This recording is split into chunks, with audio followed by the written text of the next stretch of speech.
اب آپ اس مبارک سلسلے کا 22واں حلقہ سماعت فرمائیں۔ اور پھر امام صاحب یہ فرماتے ہیں کہ مجھے یہ بتائیں کہ کیا حضور پاک نے بھی کبھی کسی میقات سے تجاوز کیا ہو بغیر احرام کے؟ ما سوائے فتح مکہ میں۔ فتح مکہ کے موقع پر بھی حضور نے فرمایا کہ اللہ نے مجھے چند گھنٹوں کے لیے چونکہ حرم میں جہاد کی قتال کی اجازت دی ہے، اس کے بعد بس ختم، پھر اس کی حرمت لوٹ آئی قیامت تک۔ بس صورت دیگر حضور صلی اللہ علیہ وسلم جب بھی تشریف لائے تو احرام سے تشریف۔ تو بہرحال 1400 صحابہ کے ساتھ سیرت کا معنی یہ نہیں ہوتا کہ آپ تاریخ کی طرح ایک قصہ پڑھتے جائیں جیسے دنیا کا قصہ پڑھتے ہیں۔ سیرت رسول کا معنی یہ ہوتا ہے کہ آپ کا ایک ایک زندگی کا لمحہ جو ہے وہ امت کے لیے روشن ہدایت ہے، آپ اس سے ہدایت پکڑیں، آپ اس سے سمجھیں کہ حضور نے سفر کیا تو سفر میں کیا طریقہ اختیار فرمایا، سرکار دو جہاں کی زوجہ مطہرہ میں تہمت لگی تو حضور کا کیا طریقہ تھا، کیا موقف تھا، کس طریقے سے آپ نے اس کو نبھایا،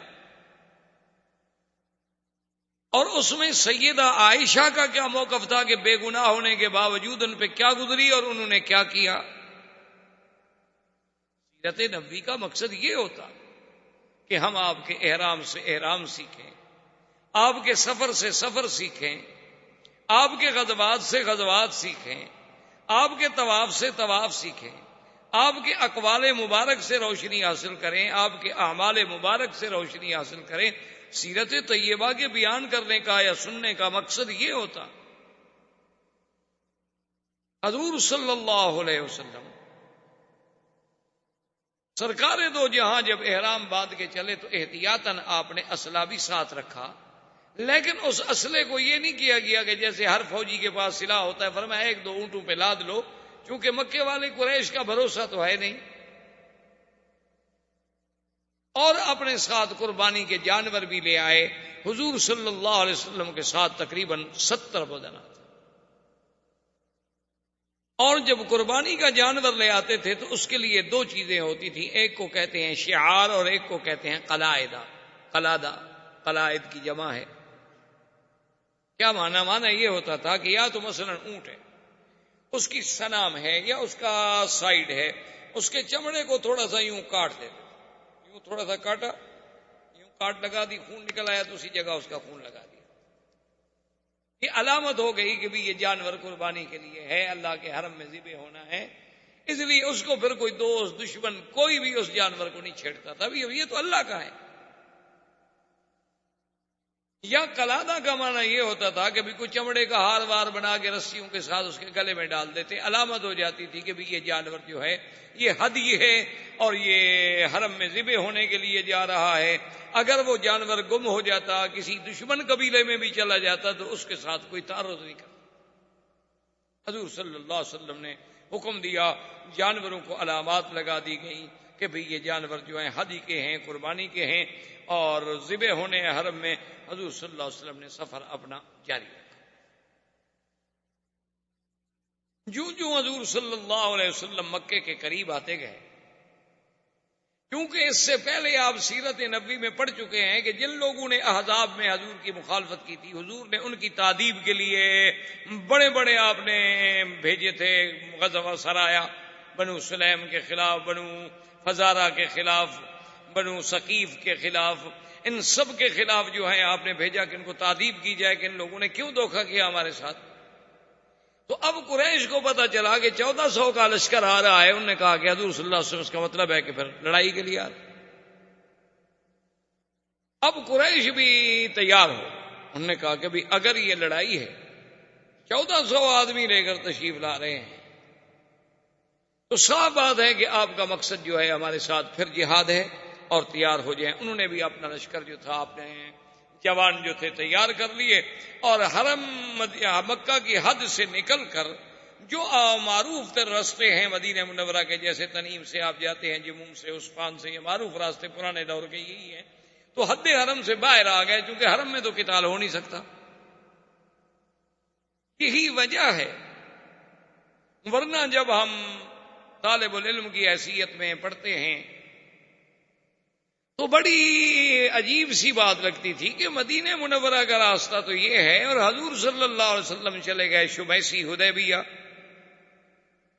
جدے کے راستے میں،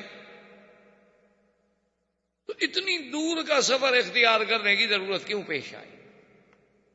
حضور تو یوں آ رہے تھے نا مدینہ منورہ سے، تو آپ مسجد تنعیم آتے، نیچے جانے کی کیا ضرورت؟ سفر لمبا ہو گیا۔ اس کی وجہ یہ تھی کہ چونکہ اس راستے پر تو قریش نے اپنی فوج کھڑی کر دی مقابلے کے لیے، حضور پاک نے اپنے صحابہ سے فرمایا کہ کوئی ایسا آدمی ہے جو ایسا راستہ جانتا ہو، کیونکہ ہم لڑنے کے لیے تو آئے نہیں، ہم تو عمرہ کرنا چاہتے ہیں، کہ قریش کو بھی پتہ نہ چلے اور ہم کسی طرح حرم میں داخل ہو جائیں۔ ایک صحابی نے کہا کہ حضور مجھے راستے کا علم ہے، راستہ تو مشکل ہے لیکن قریش کو پتہ نہیں لگے گا۔ حضور صلی اللہ علیہ وسلم نے فرمایا کہ دلونی، مجھے بتاؤ وہ راستہ۔ صحابہ کہتے ہیں طریق وعر شدید، بہت مشکل راستہ تھا، کیونکہ پھر وہ نیچے اتر گئے اور وہ راستے استعمال تو ہوتے نہیں تھے، استعمال ہونے والے راستوں میں تو کچھ نہ کچھ سڑکیں چھوٹی موٹی سی بن جاتی ہیں نا، لیکن جس راستے کو کبھی کوئی استعمال نہ کرے، پتھر ہے، پہاڑ ہے، تو نیچے اتر کر حضور صلی اللہ علیہ وسلم کا مقصد یہ تھا کہ ہم حدیبیہ کی جانب سے حرم میں داخل ہو کہ مکے والے یہاں انتظار کرتے رہے، ہم ان کے بالکل پیچھے سے حرم میں۔ حضور صلی اللہ علیہ وسلم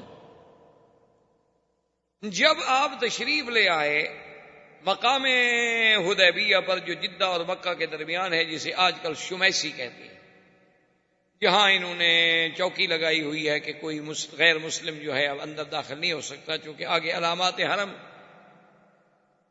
تو علامات حرم نظر آنے لگ گئی، یعنی حضور صلی اللہ علیہ وسلم اتنے قریب تو آ گئے، حرم میں تو ابھی داخل نہیں ہوئے لیکن علامات حرم نظر آنے لگ گئی۔ تو اتفاق ایسا ہوا کہ جب وہ علامات حرم بھی نظر آ رہی تھی، حضور صلی اللہ علیہ وسلم کی اونٹنی بیٹھ گئی۔ اب حضور پاک اسے چلانے کی کوشش فرما رہے ہیں، اونٹنی نہیں چلتی۔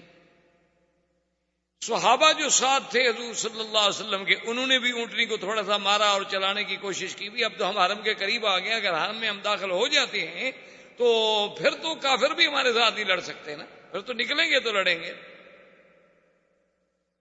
لیکن حضور پاک صلی اللہ علیہ وسلم نے فرمایا حبسہا حابس الفیل، اونٹنی کو مت مارو، اس کو اسی طاقت نے روکا ہے جس نے ہاتھیوں کو روکا تھا، میری اونٹنی کی عادت ہی نہیں ہے کہ سفر میں بیٹھ جائے۔ یہ معلوم ہوتا ہے کہ بس اللہ کو یہی منظور ہے، اللہ نے ہمیں روک دیا۔ حضور صلی اللہ علیہ وسلم نے قافلہ اتار دیا، لیکن حرم سے باہر گو سامنے علامات حرم نظر آ رہی ہیں، حدود حرم نظر آ رہی ہے، لیکن ہیں حرم کے باہر۔ مشرکین مکہ کو بھی پتہ چل گیا کہ ہم تو یہاں کھڑے کھڑے انتظار کر رہے ہیں، حضور صلی اللہ علیہ وسلم تو حرم میں داخل ہو گئے۔ ان کے لیے تو بہت بڑی مشکل پیدا ہو گئی کہ اگر اللہ کے نبی حرم میں داخل ہو گئے تو اب حرم میں ہم قتال نہیں کر سکتے، حرم میں اگر ہم روکیں گے تو پوری دنیا میں خبر اڑ جائے گی کہ یہ مکے والے عجیب ہیں، کہ بھئی احرام باندھا ہوا ہے، اللہ کے نبی آئے ہیں، 1400 آدمی ساتھ ہے، ان کو عمرے سے روک دیا انہوں نے، یصدون عن المسجد الحرام، تو یہ ہمارے لیے ایک بہت بڑا مسئلہ ہو جائے گا۔ انہوں نے بھی پھر اپنے آدمی ادھر پلٹے، لیکن جب وہ قریب آئے تو انہیں پتہ چلا کہ حضور صلی اللہ علیہ وسلم آ تو گئے ہیں لیکن حدود حرم میں داخل نہیں۔ اب وہ ایک اور مشکل میں مبتلا ہو گئے، انہوں نے کہا یہ کیا مطلب، اگر حضور عمرے کے لیے آ رہے تھے تو حرم میں کیوں نہیں داخل ہوئے، پھر حرم میں کے باہر کیوں رک گئے جب مقصد ہی عمرہ تھا، اور اس راستے سے تو ہم تھے ہی نہیں، اگر حضور داخل ہوتے حضور تو کعبے میں پہنچ جاتے، ہمیں پتہ نہ لگتا، اور یہ راستہ تو کبھی کسی نے اختیار ہی نہیں کیا۔ جب حضور نے اتنی مشکل راستہ اختیار بھی فرمایا، پھر حرم میں داخل ہونے سے کیا بات مانے تھی کہ باقی تو 1 قلعہ 2 قلعے کا فاصلہ رہ گیا ہے، لیکن باہر آپ اترے ہیں اور حرم میں نہیں اترے، اس کا مطلب ہے کہ حضور عمرے کے لیے نہیں آئے، یہ ہمیں اندھیرے میں رکھا جا رہا ہے، حضور تو جنگ کے لیے۔ اب مشرکین کو اپنا ایک اور فکر لاحق ہو گیا، اب پوزیشن یہ ہو گئی کہ حضور صلی اللہ علیہ وسلم نے حدیبیہ پہ خیمے لگا لیے اور مشرکین مکہ نے حرم کے بالکل آخری حدود پہ قریب ہی آنے، شہر سے تو وہ بھی نکل آئے، وہاں انہوں نے اپنے خیمے لگا دی، انہوں نے بھی اپنی فوج اتار دی، لیکن دونوں میں کچھ یعنی یوں سمجھ لیں کہ 2-4 فرلانگ 1 کلومیٹر کا فاصلہ ہے۔ اس کے بعد قریش نے کہا کہ بھی ہمیں یہ چاہیے کہ ہم مسئلے کو اچھی طرح سوچیں، تحقیق کریں، ہم اپنا کوئی بندہ بھیجیں جو جا کے تحقیق کرے کہ آخر اللہ کے نبی چاہتے کیا۔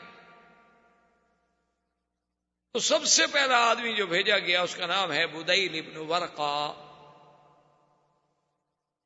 یہ اس وقت اسلام نہیں لے آئے، لیکن بعد میں اللہ نے ان کو بھی اسلام کی دولت سے نوازا۔ بدیل ابن ورقہ آئے، آ کے کیمپ میں آ گئے، حضور صلی اللہ علیہ وسلم کی خدمت میں آئے، سلام کیا، آ کے ملے اور پوچھا بماذا قدمتم یا محمد صلی اللہ علیہ وسلم، وقال نريد العمرہ، ہم تو عمرے کے لیے آئے اور تمہارا کوئی مقصد۔ انہوں نے کہا حضور آپ عمرے کے لیے آئے ہیں، لیکن ہمیں پتہ چلا ہے کہ 1-2 اونٹوں پر آپ کے ساتھ مکمل ہتھیار بھی موجود ہیں۔ تو آپ نے فرمایا ابو دہل انی اخاف الغدر من قریش، مجھے قریش پر اطمینان تو نہیں ہے، جو لوگ مکے سے نکل کر مدینے پہ چڑھائی کر سکتے ہیں، جو لوگ احد میں آگے جنگ لڑ سکتے ہیں، جو ابھی غزوہ احزاب میں اتنی فوجیں لے کر چڑھائی کر کے ہمارے خلاف آ گئے، ہم جب ان کے اپنے حدود میں آ رہے ہیں تو کسی وقت بھی وہ غدر کر سکتے ہیں۔ تو ایسا تو نہ ہو نا کہ بالکل آدمی خالی ہاتھ ہو کے دشمن پکڑ کے چھری سے ذبح کرتا رہے اس کو، چلو کم از کم پھر آدمی اپنا دفاع تو کرے گا۔ بدیل ابن ورقہ واپس آ گئے، انہوں نے پوچھا کہ ہاں بھائی تمہاری کیا رائے ہے؟ اس نے کہا مجھے کوئی بات سمجھ نہیں ہے، ویسے تو فرماتے ہیں عمرے کے لیے آئے ہیں، لیکن کہتے ہیں ہتھیار بھی ہیں ہمارے ساتھ۔ اب اللہ کے نبی کوئی بات غلط تو کہہ نہیں سکتے، جو چیز ساتھ ہے ساتھ ہے۔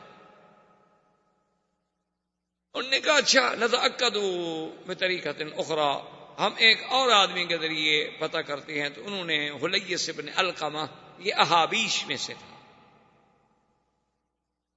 احابیش جو ہیں یوں سمجھ لیں یہ ذنوج تھے، حبش کے لوگ تھے، بعد میں یہ عرب میں آ گئے تو پھر عربی بھی زبان بھی عرب پوری ہو گئی اور لباس بھی عربی ہو گیا، اشعار بھی عربی ہو گئے، اٹھنا بیٹھنا بھی ہو گیا، لیکن یہ بڑا جنگجو قبیلے تھے، بڑے سخت قبیلے تھے حبش کے، ان کو احابیش کہا جاتا تھا۔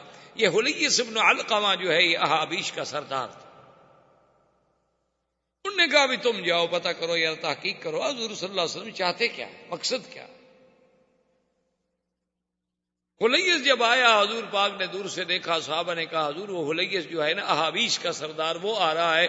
آپ نے فرمایا یہ لوگ جو ہے نا یہ حرم کے ہدی کی، قربانی کے جانوروں کی بڑی احترام کرتے ہیں، بڑی تعظیم کرتے ہیں، تو تم لوگ سب جو قربانی کے جانور لائے ہو نا ادھر سامنے کھڑے کر دو، اس کو نظر آئیں کہ ہم تو عمرے کے لیے آئے۔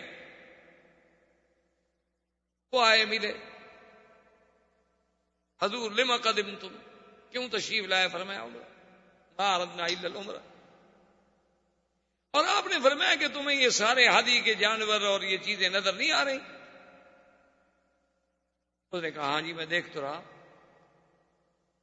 وہ واپس آئے، واپس آنے کے بعد اس سے پوچھا کفار قریش نے کہ ہاں بتلاؤ بھائی تمہارا دل دماغ کیا کہتا ہے؟ اس نے کہا ابھی بات یہ ہے کہ بھائی وہ عمرہ ہی چاہتے ہیں، میری تحقیق یہ ہے کہ اللہ کے نبی جنگ کے لیے نہیں آئے، لڑائی کے لیے نہیں آئے، احرام باندھا ہوا ہے، قربانی کے جانور ساتھ ہیں، شعار ہے، ان کے گلوں میں قلائد ہیں، یہ اس طرح لڑنے کے لیے آدمی آتا ہے؟ انہوں نے کہا کہ نہیں نہیں تمہیں کیا پتا، تم تو ایسے بس سرسری اندازے لگا کے آ گیا۔ اس نے کہا سنو مکے والو،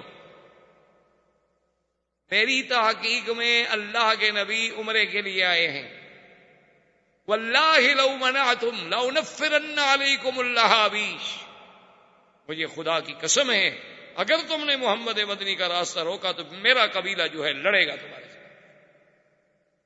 یہ کیا ہوا ہے بھائی؟ میں کہہ رہا ہوں کہ تو جھوٹ بولتے ہو، سرسری دیکھ کے مجھے کیوں بھیجا تھا تم نے؟ انہوں نے کہا اچھا بھی ٹھنڈے ہو جاؤ یار، ناراض تو نہ ہو، ہم تو اپنی ایک بات کر رہے ہیں نا، ذرا تسلی ہو جائے، پکی بات ہو جائے، ہم اسی لیے تو تحقیق کر رہے ہیں۔ دیکھو ہم لڑنا چاہتے تو ہم بھی تو جا کے لڑ پڑتے نا، تم اتنا ناراض کیوں؟ اس نے کہا ناراضگی کی کیا بات ہے، میں اپنے آنکھوں سے ایک چیز دیکھ کے آیا ہوں اور تم مجھے کہتے ہو کہ نہیں۔ انہوں نے کہا ٹھہرو، ناراض نہ ہوں، ہم کننا نتأکد مرۃ اخری، ہم چاہتے ہیں کہ ہم پھر بھی کوئی فیصلہ کریں، سوچ سمجھ کر پوری تحقیق ہو جائے کہ واقعی اللہ کے نبی کیا چاہتے۔ اس کے بعد انہوں نے عروۃ ابن مسعود الثقفی، یہ بہت بڑا سردار تھا، بہت بڑا آدمی تھا، بنو ثقیف کا سردار تھا، اور بنو ثقیف جو ہے یہ طائف کا بہت بڑا جنگجو قبیلہ تھا، اور یہ عروۃ ابن مسعود الثقفی ان لوگوں میں ہے جس کے بارے میں کافر کہتے تھے کہ اللہ نے اگر قرآن اتارنا تھا تو عروہ پہ کیوں نہیں اتارا، اللہ نے قرآن اتارنا تھا تو ولید ابن المغیرہ پہ کیوں نہیں اتارا، جو بڑے لوگ ہیں، جن کے قبائل ہیں، جن کے پاس طاقت ہے، دولت ہے، محمد الرسول اللہ صلی اللہ علیہ وسلم پہ کیوں اتارا؟ آپ تو یتیم ہیں، آپ تو غریب ہیں۔ اس کو قرآن نے کہا کہ لولا نزل ھذا القرآن علی رجل من القریتین عظیم، تو یعنی یہ وہ بڑا آدمی ہے کہ ان دو میں سے یہ ایک تھا۔ اس کے پاس گئے قریش، انہوں نے کہا کہ بھائی تم مہربانی کرو، تم سردار ہو، تمہارا ایک مقام ہے، تم وہاں جانے کے بعد فیصلہ کرو کہ اللہ کے نبی کیا چاہتے ہیں۔ اس نے کہا دیکھو قریشیو، بات سنو، تمہارا دماغ ہے، جس کو بھیجتے ہو واپس آتا ہے، اس کو کہتے تم جھوٹ بولتے ہو۔ بھائی جس کو بھیجتے ہو اس کی ایک رائے ہے، اگر اس کی رائے کا کوئی احترام نہیں تو اس کو بھیجتے کیوں؟ یہ بات یاد رکھ لو، اگر تم مجھے بھیج رہے ہو تو پھر میں جو فیصلہ کروں گا، میری جو رائے ہوگی وہ حتمی ہوگی اور تمہیں ماننی پڑے گی، ورنہ کسی اور کو بھیج دو۔ انہوں نے کہا کہ نہیں، آپ جو بھی کہیں گے ہم مانیں۔ عروۃ ابن مسعود الثقفی جب آئے، حضور صلی اللہ علیہ وسلم کو بھی پل پل کی خبر مل رہی تھی، کیونکہ آمنے سامنے تو ایک دوسرے کے چل رہے تھے اور ایک دوسرے کو پہچانتے تھے، سب آخر مہاجرین موجود تھے مکے میں رہنے والے۔ انہوں نے کہا حضور عروہ آ رہے ہیں، لیکن لابس السلاح، ہتھیار پہنے۔ اگر ایک آدمی قاصد بن کے آ رہا ہے تو اس کو ہتھیار اٹھانے کی کیا ضرورت ہے؟ حضور نے فرمایا اچھا کوئی بات نہیں، لیکن احتیاط اسی میں ہے کہ ایک محافظ میرے لیے بھی کھڑا کر دو جو ہتھیاروں سے مسلح ہو۔ تو مغیرۃ بن شعبہ ثقفی، یہ بھی ثقفی، اور خدا کی شان دیکھیں یہ عروہ کے بھائی کے بیٹے تھے، یہ مسلمان تھے۔ اب وہ احرام میں ہیں بیچارے، لیکن پھر بھی اللہ کے رسول نے جب حکم دے دیا تو ہتھیار لگائے اور اپنے چہرے کو چھپا کے تلوار لے کر حضور کے پیچھے کھڑے۔ عروۃ ابن مسعود الثقفی چونکہ بڑا سردار تھا اور بڑا آدمی تھا، اس نے کہا کہ اب یہ تو ظاہر ہے کہ بھئی ان کے پاس جانور بھی موجود ہیں، ہتھیار بھی موجود ہیں، فیصلہ تو ہو نہیں سکتا، ہم ان کی بات تو مانتے نہیں۔ اب اس کا حل یہ ہے کہ میں ان کے ساتھ بیٹھ کے کوئی ایسی بات کرتا ہوں جو چڑانے والی بات ہو، لڑانے والی بات۔ اگر تو ان کا خون کھولتا ہے، جوش میں آتے ہیں، تو پھر یہ لڑنے آئے، اور اگر میری اس غصے والی بات کے باوجود بھی وہ صبر کرتے ہیں، حوصلہ کرتے ہیں اور تحمل سے جواب دیتے ہیں، تو صاف بات ہے کہ وہ عبادت کے لیے آئے ہیں، لڑائی ان کا مقصد ہے۔ وہ آیا حضور سے ملا اور کہا کیسے آئے؟ حضور نے فرمایا عمرے کے لیے۔ اس نے کہا حضور عمرے کے لیے جو آتا ہے تو پھر ہتھیار لے کے تو نہیں آتا، اور آپ کا کیا خیال ہے، آپ نے قریش کو کیا سمجھا ہے کہ آپ اس کے گھر میں آ رہے ہیں، ان کے وطن میں آ رہے ہیں، ان کے علاقے میں آ رہے ہیں، یہ جو 1400 آدمی آپ کے ساتھ ہیں یہ آپ کے کام آئیں گے؟ یہ تو بھاگ جائیں گے سارے، ان میں تو ایک بھی نہیں رکے گا۔ جب یہ کہا تو حضرت ابو بکر جیسا ٹھنڈے آدمی کو بھی غصہ آ گیا، آپ نے گالیاں دی اس کو، فسبہ سبا شدیدا، حضرت ابو بکر جیسا آدمی جس نے کبھی کسی کو گالی نہیں دی، غصے میں آ گئے اور گالی دی، کہا کہ ہم اللہ کے نبی کو چھوڑ جائیں گے؟ کیا کہہ رہے ہو مشرک؟ ٹھیک میرے اللہ نے کہا ہے کہ مشرک پلیت ہوتا ہے، تم پلیت ہو، ہمارے بارے میں گندے خیالات رکھتے ہو کہ ہم اللہ کے نبی کو چھوڑ دیں گے۔ اس نے کہا ابو بکر تمہارا مجھ پر ایک بہت بڑا احسان ہے، تمہیں شاید بھول گیا ہو لیکن تمہارا مجھ پر احسان ہے، اگر وہ احسان نہ ہوتا نا تو میں بھی تمہیں آج گالیوں کا بدلہ دیتا، مجھے بھی گالیوں کا جواب دینا آتا ہے، لیکن تمہارے اس احسان کو میں نہیں بھول سکتا، میں تمہیں گالی نہیں دے سکتا۔ حضور نے فرمایا ابو بکر کیا کر رہے ہیں؟ ایک بندہ ہمارے پاس ملنے کے لیے آیا ہے اس نے کہا یا رسول اللہ اس نے یہ کیوں کہا کہ ہم نعوذ باللہ آپ کو چھوڑ دیں؟ اور اس کے بعد عروۃ بن مسعود نے یہ کیا، عرب میں ایک یہ بھی عادت تھی کہ کبھی تو احتراماً اور کبھی استہزاءً اگر کسی کو چڑھانا ہوتا تو اس کی داڑھی میں ہاتھ یوں پکڑتے، وہ بات کر ہمارے ملکوں میں بھی رواج ہے، ادب کریں تو کہتے ہیں یار مہربانی کرو یار معاف کر دو، اور کسی کو اگر چھیڑنا ہو تو پکڑ دیں یار کیا ہے کیا تم، تو اس نے حضور کی داڑھی کی طرف ہاتھ بڑھایا تو مغیرہ جو دیکھ رہے تھے ضربہ بالسیف، مغیرہ نے تلوار کے الٹی طرف سے ہاتھ پہ مارا، اسے کہا کہ ابعد یا عدو اللہ، اے اللہ کے دشمن پلید ہاتھ مت لگاؤ میرے مدنی کو،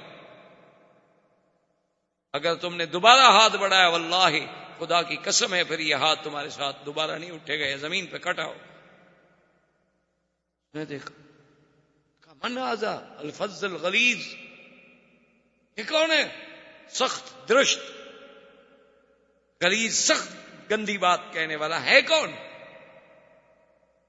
میں نہیں پتا میں کون ہوں، کس کے ساتھ بات کر رہے ہو؟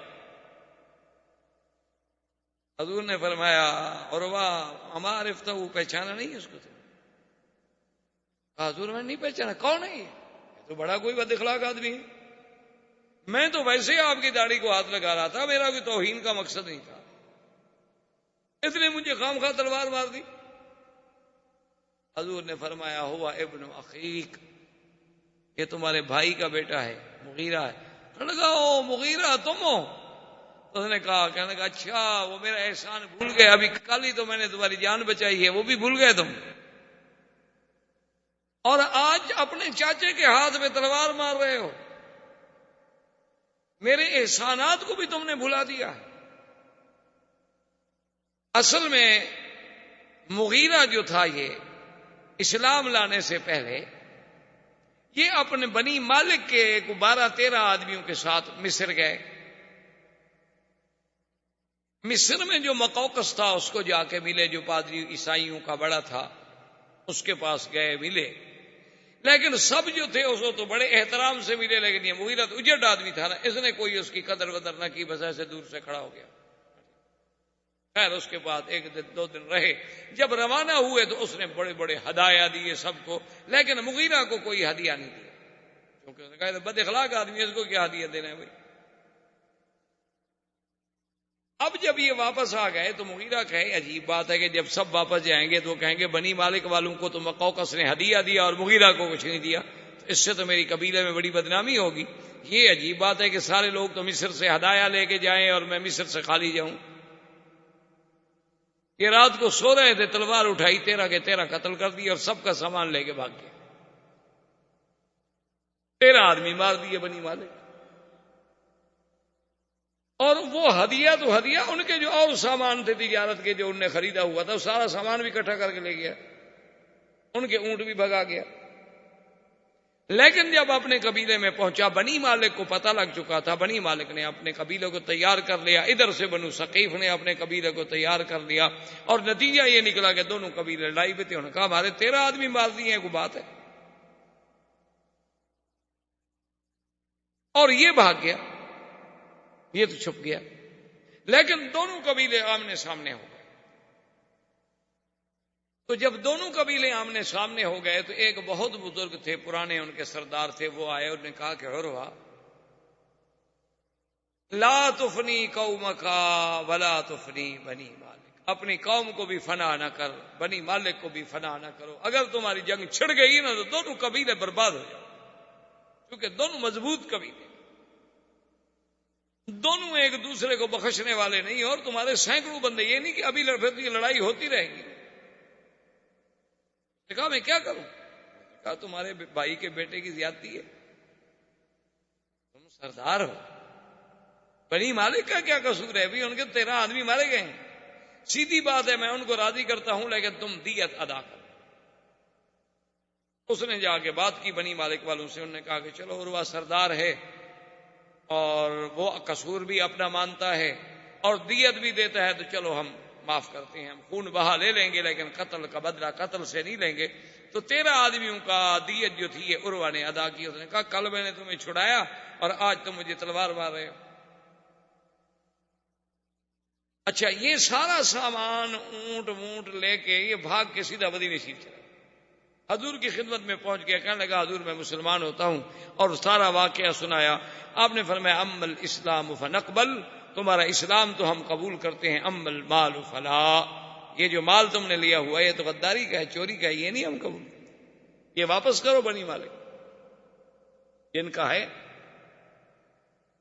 اس نے کہا حضور اگر اسلام کا حکم ہے تھی، ورنہ اسی مال کے لیے تو میں نے 13 بندے مارے، لیکن اب آپ کہتے ہیں کہ اسلام اجازت نہیں دیتا، حقوق العباد ہے تو میں واپس کرتا ہوں، تو بہرحال وہ مال واپس کر دیا گیا، لیکن یہ پکا مسلمان ہو گیا۔ تو عروہ نے اس کو وہ بات یاد دلائی۔ اس نے کہا عروہ دیکھو بات سنو، احسان اپنی جگہ ہے، لیکن ھذا رسول اللہ، یہ اللہ کا رسول ہے، اس کی توہین ہم نہیں کرتے۔ اس نے کہا اچھا ٹھیک۔ اتنی دیر میں نماز کا وقت آ گیا، حضور صلی اللہ علیہ وسلم اٹھے وضو کرنے کے لیے، عروہ بیٹھا ہوا ہے دیکھ رہا ہے صحابہ وضو کر رہے ہیں، حضور نے وضو کیا، جو پانی ہاتھ سے گرے صحابہ اٹھا کے منہ پہ مل رہے ہیں، اگر آپ کا پاؤں دھلا پانی گرا صحابہ منہ پہ مل رہے ہیں، جو برتن میں پانی بچ گیا اس کو صحابہ لے کے منہ پہ مل رہے ہیں۔ تو عروہ دیکھ رہا ہے، حیران ہو رہا ہے کہ یہ کیا ہے۔ واپس چلا گیا عروہ جب واپس گیا تو سردار جمع ہو گئے قریش کے، انہوں نے کہا کہ ہاں ماذا وراک، سناؤ بھائی تمہاری کیا تحقیق ہے۔ اس نے کہا دیکھو بات سنو،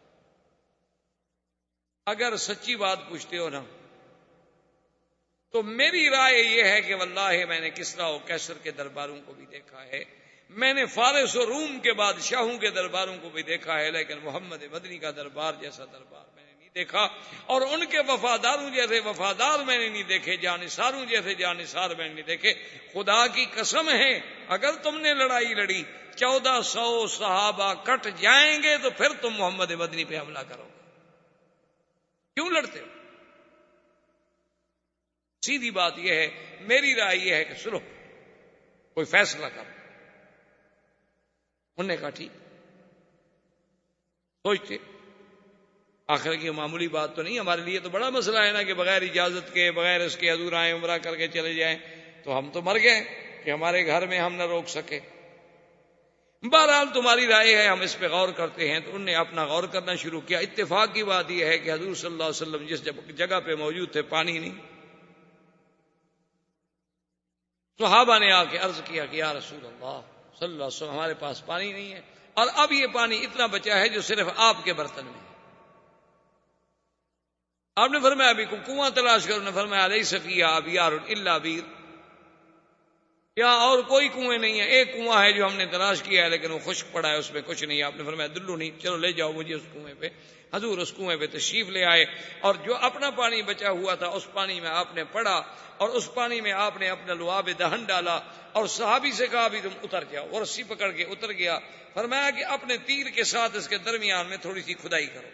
اس نے تیر کے ساتھ لکڑی کے ساتھ کھدائی، جب کھدائی کر لی تو انہوں نے فرمایا یہ پانی اسی جگہ ڈال دو۔ صحابہ کہتے ہیں بس وہ پانی ڈالنے کی دیر تھی کہ امتلا البیر، تو کنویں کا چشمہ ابل پڑا۔ اسی اسنا میں حضور صلی اللہ علیہ وسلم نے اپنے صحابہ کو بلایا، فرمایا کوئی بات نہیں ہو رہی، ایک آتا ہے چلا جاتا ہے، پھر ایک اور آ جاتا ہے چلا جاتا ہے، پھر ایک اور آ جاتا ہے چلا جاتا ہے، یہ وہ بات تو نہ ہوئی نا، بات تو کنارے نہیں لگ رہی۔ آپ نے فرمایا یا عمر، حاضر یا رسول اللہ، فرمایا جاؤ ابو سفیان سے بات کرو، ابو سفیان آخر سردار ہے، یہ باقی لوگ جو آ رہے ہیں وہ خود سردار کیوں نہیں بات کرتا؟ حضرت عمر نے عرض کیا، اس نے کہا یا رسول اللہ منا و صدقنا، آپ کا حکم ہے تو میری تو جان حاضر ہے، لیکن آپ جانتے ہیں میرے ساتھ جو کافروں کا تعلق ہے وہ تو میرا نام نہیں سن سکتے، آج 1400 سال کے بعد نہیں سن سکتے، تو اس وقت کتنا قریب میں غصہ ہوگا۔ یعنی 1400 سال گزر گئے، آج بھی لوگوں کو سیدنا عمر کے نام سے بغض ہے۔ آپ کے ہندوستان میں وہ گزرا ہے نا نور اللہ شوستری، نور اللہ شوستری جس کو یہ روافض جو ہیں شہید پنجم کہتے ہیں، ان کا بہت بڑا ایک عالم تھا، وہ آپ نے سنا ہوگا، تاریخ تو آپ ہم سے زیادہ جانتے ہیں، تاریخ کے علاوہ آپ نور جہاں کو بھی زیادہ جانتے ہوں گے، ہم تو دور کے لوگ ہیں۔ نور جہاں کا استاذ بھی تھا۔ تو اس نور اللہ شوستری جب آیا ہندوستان میں تو اس نے اپنے مذہب کو چھپائے رکھا، تو کافی عرصے کے بعد جب اس نے اپنی گرپ مضبوط کر لی، اپنے ہاتھ پاؤں پھیلا لیے، تو اس نے ایک شعر لکھا کہ مجھے اپنی عمر سے اس لیے چڑ ہے کہ میری عمر میں بھی عمر کا نام آتا ہے، اس لیے مجھے اپنی عمر بھی پسند نہیں، کیونکہ آپ کی عمر کتنی ہے جی؟ تو عمر میں عمر کا نام تو آ گیا نا، اس لیے میں تو اس لفظ سے بھی چڑتا ہوں۔ تو وہ بڑا ایک تاریخی واقعہ ہے کہ بادشاہ جب فیصلہ کرتے تھے تو ملکہ پیچھے ہاتھ رکھ کے بیٹھتی تھیں اور وہ ہاتھ اٹھا لیتی تھیں، تو اس کا مطلب یہ ہوتا تھا کہ اشارہ تھا کہ بس اب بادشاہ کوئی فیصلہ نہ کریں، تو بادشاہ مجلس برخاست کر دیتے تھے۔ بادشاہ کو پتہ چلا کہ اس نے سیدنا عمر کی توہین کی ہے، بادشاہ نے اسے دربار میں طلب کر لیا۔ جب بادشاہ نے دربار میں طلب کر دیا اور پوچھا کہ بھئی شوستری یہ شعر تم نے کہا ہے؟ اس نے کہا میں نے کہا ہے۔ اب اس کو پتا تھا کہ اب تو میرے ہاتھ مضبوط ہیں، اب اس ملک کے وزراء بیوروکریٹس میرے ساتھ ہیں، اب مجھے کون چھیڑ سکتا ہے؟ اب بادشاہ تھوڑا مجھے سزا دے سکتا ہے، اب تو میرے پیچھے بھی ایک قوت ہے، اور سب سے بڑی قوت جو ہے ملکہ ہے،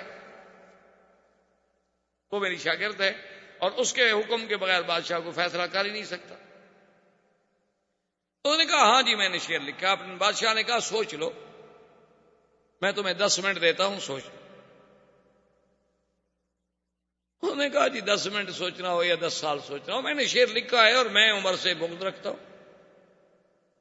اب ملکہ نے پیچھے سے ہاتھ اٹھا لیا، لیکن بادشاہ بیٹھا ہوا ہے، مجلس برخاست نہیں کر رہا۔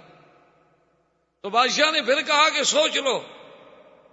اس نے کہا جی میں نے سوچ لیا ہے۔ تو ملکہ نے پیچھے سے بادشاہ کے جبے کو پکڑ کے کھینچا کہ بھئی کوئی فیصلہ نہ کر بیٹھے بادشاہ جلدی میں، تاکہ تو بادشاہ نے غصے میں آ کے اپنی ملکہ کو ہاتھ مارا کہ جان من جان دادن ایمان نہ دادن، کہ تم ناراض ہو جاؤ گی زیادہ سے زیادہ میں مر جاؤں گا نا، میں جان دے سکتا ہوں ایمان نہیں دے سکتا، میں سزائے موت دے دو جو حضرت عمر کی توہین کرتا ہے۔ میں کہا کیا ہے؟ زیادہ سے زیادہ یہ ہو جائے گا نا کہ میں مر جاؤں گا تمہارے بغیر، تو میں جان دے سکتا ہوں ایمان نہیں دے سکتا۔ نبی کا صحابی ہو، خلیفہ راشد ہو، اور کوئی اسے گالی دے میرے ملک میں، یہ کیسے ہو سکتا؟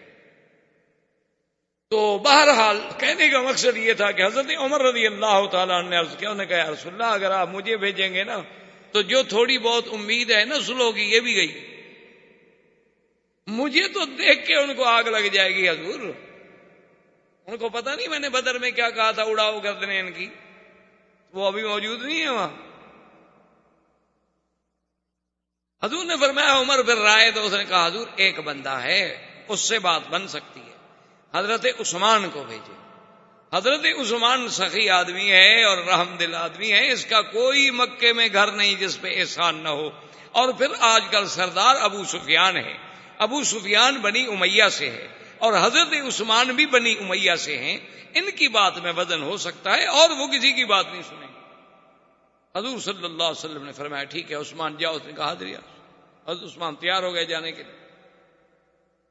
حضرت عثمان رضی اللہ تعالی عنہ جب تشریف لے گئے، ابو سفیان نے استقبال کیا، ملا، بٹھایا۔ اس نے کہا کہ دیکھو عثمان تمہارے ہم پر احسان ہے، پھر تم ہمارے قبیلے کے آدمی ہو، کون گھر ہے مکے کا جس پہ عثمان تیرا ہاتھ نہیں، لیکن تمہارے لیے تو کعبہ ہے کھلا ہوا، تم جب چاہو عمرہ کرو، لیکن اللہ کے نبی کو ہم نہیں کرتے، یہ ہمارے لیے موت ہے۔ اس نے کہا کہ پھر جب نبی کو نہیں کرنے دیتے ہو میں بھی نہیں کرتا، میں کیسے عمرہ کروں، میرا آقا وہاں بیٹھے رہے اور میں عمرہ کر لوں۔ اس نے کہا اچھا ایسا کرو تم ایک دن مکے میں ٹھہرو، ہم پھر مشورہ کرتے ہیں، میٹنگ کرتے ہیں، چونکہ ہمارے جوان بھی تو جوش میں آئے ہوئے ہیں نا کہ بھئی اللہ کے نبی آئیں عمرہ کر کے چلے جائیں اور ہم کچھ نہ کر سکیں، یا تو ہمیں پہلے اذن بھیجتے، اطلاع بھیجتے، ہم عمرے کے لیے آنا چاہتے ہیں، ہم کہہ دیتے آ جاؤ، ہمیں سوچنے۔ اور حضور کو یہ خبر دے دی گئی کہ قد قتل عثمان، حضرت عثمان شہید۔ حضور نے فرمایا بایعونی علی اللہ تفروا، صحابہ جلدی کرو میرے ہاتھ پہ بیعت کرو کہ اب کوئی میدان سے نہیں نکلے، اب میدان چھوڑ کے پیچھے نہیں جائیں گے، اب ہم عثمان کا بدلہ لیں گے، بس جو اللہ کو منظور ہے وہ۔ تو درخت کے نیچے حضور بیٹھے ہیں اور صحابہ آ کے بیعت کر رہے ہیں۔ یہ وہی منظر ہے جس کو قرآن کہتا ہے ید اللہ فوق ایدیہم، کہ محمد مصطفیٰ جب آپ بیعت کر رہے تھے ایک صحابی کا ہاتھ ہے اور ایک آپ کا ہاتھ ہے اور اس پر اللہ کا، یہ وہ منظر تھا۔ اور حضور پاک نے آخر میں فرمایا، آپ نے فرمایا میرے صحابہ میرا دل کرتا ہے کہ عثمان زندہ ہے، اور یہ عجیب منظر ہے بیعت کا، یہ وفا کا تجدید عہد وفا کا دن ہے، میں نہیں چاہتا کہ میرا عثمان پیچھے رہ جائے، تو تم گواہ ہو جاؤ، ھذہ یدی وھذا ید عثمان، یہ میرا ہاتھ ہے اور یہ میرے عثمان کا ہاتھ ہے، انا ابایع عن عثمان، میں عثمان کی طرف سے بیعت کرتا ہوں وفا کی۔ سب صحابہ اللہ اکبر کہہ کے حیران رہ گئے اور کہنے لگے واللہ ایسر النبی خیر من ایماننا، خدا کی قسم حضور کا جو بایاں ہاتھ ہے نا وہ ہم سب کے دائیں سے بھی کروڑ درجے بہتر ہے۔ عثمان تیری بڑی شان ہے کہ اللہ کے نبی نے اپنے ہاتھ کو تیرا ہاتھ بنا دیا۔ اتنی دیر میں عثمان واپس آ گئے، انہوں نے کہا حضور مجھے انہوں نے قتل نہیں کیا، مجھے تو انہوں نے عمرے کی بھی اجازت دی، لیکن وہ آپ کو اجازت دینے پر تیار نہیں ہے، غور کر رہے ہیں، مجھے کچھ دیر کے لیے روک لیا تھا انہوں نے۔ اب کافروں کو بھی پتہ چلا کہ 1400 بندے نے بیعت کر لی ہے کہ مر جائیں گے لیکن پیچھے نہیں ہٹیں گے۔ ابو سفیان نے کہا دیکھو جنگ ٹھیک نہیں، آخر 1400 آدمی جو جم جائے میدان میں، چلو ہمارا 1400 نہ مار سکے 700 ہی مار دے، تو اتنا بڑا نقصان ہوگا، اس لیے بہتر ہے کہ ہم کوئی حل نکالیں صلح کا۔ تو نے کہا کہ ٹھیک ہے تم سردار ہو۔ اس نے سہیل ابن عمرو کو بلایا اور حکم دیا کہ جاؤ اور حضور سے صلح۔ سہیل ابن عمرو جب آنے لگے تو حضور کو خبر ملی کہ سہیل ابن عمرو آ رہے ہیں، یہ بھی مسلمان تھے، بعد میں اللہ نے ان کو بھی اسلام نصیب کیا۔ تو حضور نے فرمایا سہل اللہ امرکم، سہیل آ رہا ہے نا، معلوم ہوتا ہے اللہ نے تمہارا کام کوئی آسان کر دیا ہے، سہل سے ہے نا۔ سہیل آ گئے، بیٹھے حضور کے ساتھ، انہوں نے کہا حضور ہم صلح کرنا چاہتے ہیں۔ حضور نے ٹھیک کیا صلح؟ انہوں نے کہا حضور سب سے پہلی شرط تو یہ ہے کہ اس سال آپ عمرہ نہیں کریں گے، واپس جائیں، اس کے بدلے میں اگلے سال آپ کو 3 دن کے لیے اجازت ہوگی کہ آپ پورے صحابہ کے ساتھ بھی چاہیں تو تشریف لے آئیں، عمرہ کریں، ہتھیار نہیں ہوں گے علت سے، صرف ہر آدمی اپنے پاس ایک تلوار رکھ لے گا، چونکہ تلوار تو ایک ان کا یعنی زیور تھا نا، عرب میں تلوار کے بغیر آدمی تو سمجھا جاتا تھا کہ آدمی نامکمل ہے۔ انہوں نے کہا تلوار ہوگی لیکن وہ بھی غماد میں یعنی اپنے اپنے کیسوں میں ڈالی ہوئی ہوگی، کھلی نہیں۔ ٹھیک ہے، دوسری شرط کیا ہے؟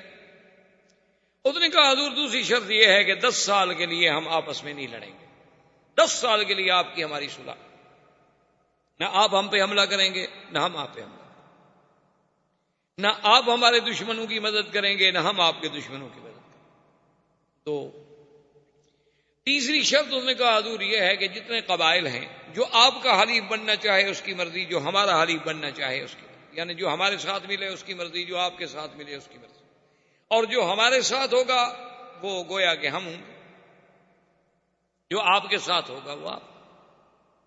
انہوں نے فرمایا اس کے علاوہ اور کیا شرط؟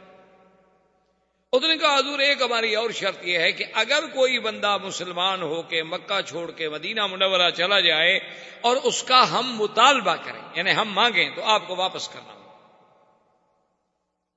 اور اگر کوئی مسلمان خدا نہ کرے مرتد ہو گیا وہ واپس مکے آ جائے، آپ چاہے مانگیں گے بھی تو ہم نہیں دیں گے۔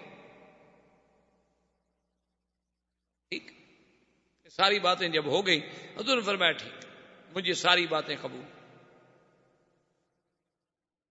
آپ نے فرمایا حضرت علی سے کہ حضرت علی اور معاہدہ لکھو۔ ابھی معاہدہ نہیں لکھا گیا تھا کہ ابو جندل اسی سہیل ابن عمرو کا بیٹا تھا، جو سہیل صلح کے لیے آیا ہوا اسی کا بیٹا ہے، وہ مسلمان ہو چکا تھا اور اس کو اس نے قید کیا ہوا تھا گھر میں کہ بھی تم مدینے کہیں بھاگ نہ جائے۔ اس کو پتا چلا نا کہ حضور اتنے قریب آ گئے ہیں تو اس نے اپنا رشتہ داروں سے مل ملا کے اسی زنجیروں کی حالت میں بھاگا اور جناب پہنچ گیا۔ وہ مسلمان نے دیکھا تو اللہ اکبر جا خون ابو جندل صحابی ہمارا ایک آ گیا، مسلمان ہمارا ایک آ گیا۔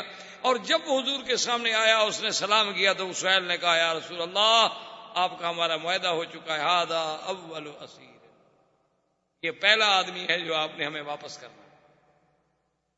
حضرت عمر کھڑے ہو گئے. انہوں نے کہا کہ حضور ابھی ہم نے سلو نہیں لکھی, ابھی تو ہمارے معاملات طے ہو رہے ہیں, سلو نامہ لکھا ہی نہیں گیا, فریقین کے دستخط بھی نہیں ہوئے, تو اب ہم کیوں عمل کریں؟ حضور نے فرمایا اما یکفی کا کلمہ یا عمر, عمر زبان سے نکلی ہوئی بات کافی نہیں ہوتی, بندہ اپنی زبان سے نکلی ہوئی بات کا پابند نہیں ہوتا. اس نے کہا چپ کر گیا. سہیل نے کہا حضور پہلے یہ میرا قیدی واپس کرو, اس کے جا کے میں وہاں چھوڑاتا ہوں پھر واپس آ کے سلو لکھوں گا. تو حضور نے فرمایا ابو جندل واپس چلے جاؤ. اس نے کہا حضور مجھے پھر دشمنوں کو دے رہے ہیں آپ. حضور نے فرمایا چلا اللہ ان یجعل لک فرجا مخرجا, اللہ تمہارے لیے کوئی راستہ پیدا کرے.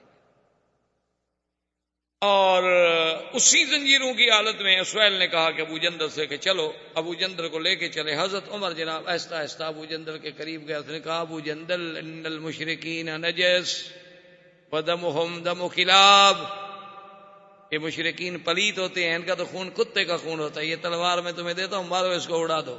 تم تو معاہدے میں شریک نہیں ہو نا, تم تو پابند نہیں, تم تو قیدی ہو ان کے پاس. معاہدے میں تو ہم پابند ہیں نا جو یہاں موجود تھے, انہوں نے معاہدہ کیا, تم تو معاہدے میں شریک نہیں ہو, تم تو خود قیدی ہو. تم کون سے معاہدے کے پابند ہو؟ آہستہ آہستہ عمر ساتھ جا رہے ہیں اور تلوار دینے کی کوشش کر رہے ہیں. اس نے کہا کہ نہیں میرا باپ ہے. مشرک ہے الگ بات ہے, لیکن باپ تو ہے نا. اس نے کہا کہ نہیں کیا باپ ہے, کافر ہے, اڑاؤ اس کو. لیکن ابو جندل نے ہمت نہ کی. حنا علی ابیہ, اپنے شفقت باپ کی محبت جو تھی وہ غالب, وہ لے کے چلا گیا. اس نے جا کے ابو سہیل کو وہیں چھوڑا, ابو جندل کو وہیں چھوڑا, واپس آ گیا. حضور صلی اللہ علیہ وسلم نے فرمایا علی لکھو. حضرت نے لکھا بسم اللہ الرحمن الرحیم. اس نے کہا لا یا رسول اللہ ما نعرف الرحمن الرحیم, ہم تو نہیں جانتے رحمان رحیم کیا ہے. کہ نہ لکھیں, آپ لکھیں باسمک اللہم. حضور نے کہا لکھو. حضرت نے لکھ, چلو بھائی, رحمان بھی اسی کا نام, اللہ اسی کا. اور حضرت علی نے لکھا بن محمد الرسول اللہ. یہ معاہدہ کس کی طرف سے ہو رہا ہے؟ حضور کی طرف سے اور سہیل ابن عمرو کی طرف سے. سہیل نے کہا لا یا رسول. اس نے کہا حضور یہ نہیں ہے, ہم تو معاہدہ کرنے آئے ہیں آپ کے ساتھ, رسول اللہ کے ساتھ نہیں. اگر ہم نے آپ کو رسول اللہ مان لیا اور اس معاہدے پہ دستخط کر دیے تو جھگڑا کس بات کا ہے پھر آپ کے ساتھ ہمارا؟ یعنی میرے خیال میں آپ کا بارٹ لا بھی اتنی اچھی کراس ایگزامینیشن نہیں کر سکتا. اتنے سمجھدار تھے وہ قریش اس دور میں. انہوں نے کہا جی جب معاہدے کے اوپر لکھا ہو بن محمد رسول اللہ اور نیچے ہم دستخط کرتے ہیں تو ہم نے تو آپ کو رسول اللہ مان لیا, ہم تو نہیں مانتے. آپ لکھیں من محمد ابن عبداللہ, ہم تو محمد ابن عبداللہ سے معاہدہ کر رہے ہیں. حضور نے کہا علی کاٹ دو اور لکھو بن محمد. اس نے کہا حضور لا, میں نہیں کاٹ سکتا, آپ کا نام لکھ کے کاٹ دوں, رسول اللہ کا لفظ لکھ کے کاٹ دوں. حضور نے فرمایا ام ہو یا علی. قال واللہ لا ام ہو یا رسول اللہ, خدا کی قسم ہے میں نہیں کاٹ سکتا. حضور نے فرمایا ادھر لاؤ, لے آؤ کاغذ. دیا حضور نے اپنے ہاتھ سے لکھا. آپ نے کہا لکھو محمد بن عبداللہ. میں محمد بن عبداللہ نہیں ہوں. جب معاہدہ لکھ لیا گیا, معاہدہ طے ہو گیا, حضور صلی اللہ علیہ وسلم نے ارادہ ختم فرما دیا, حکم دیا بھی حلال ہو جاؤ, جانور ذبح کر دو, سر مڈا لو. صحابہ چپ کر کے بیٹھے ہوئے ہیں. حضور غصے میں آئے, بی بی ام سلمہ کے خیمے میں تشریف لائے اپنی بیوی کے. کہا کہ کیا بات ہے, میں حکم دیتا ہوں کہ اٹھو سر مڈاؤ, جانور ذبح کرو, اور صحابہ چپ کر کے بیٹھے ہوئے ہیں. میں نے دوبارہ اس لیے حکم نہیں دیا کہیں میری نافرمانی کریں اور اللہ کا غضب نہ آ جائے.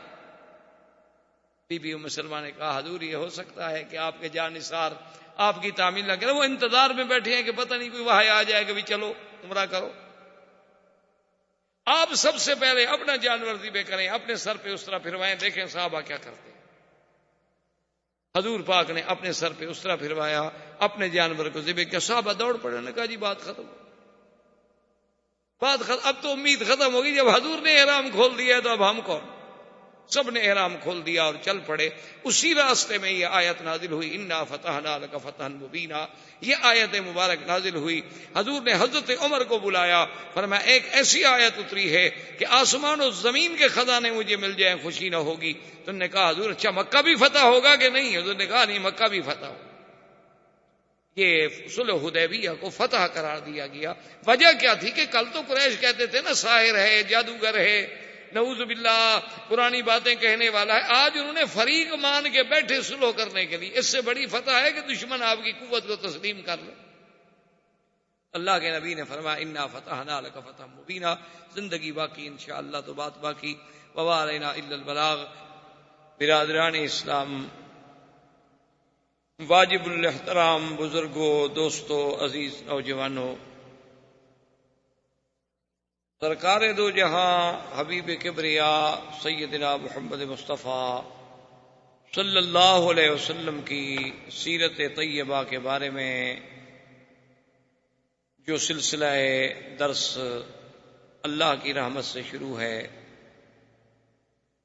تو سرکار دو جہاں صلی اللہ علیہ وسلم کی ولادت طیبہ سے لے کر تقریباً حدیبیہ کے مسئلے تک ہم سابقہ دروس میں پہنچے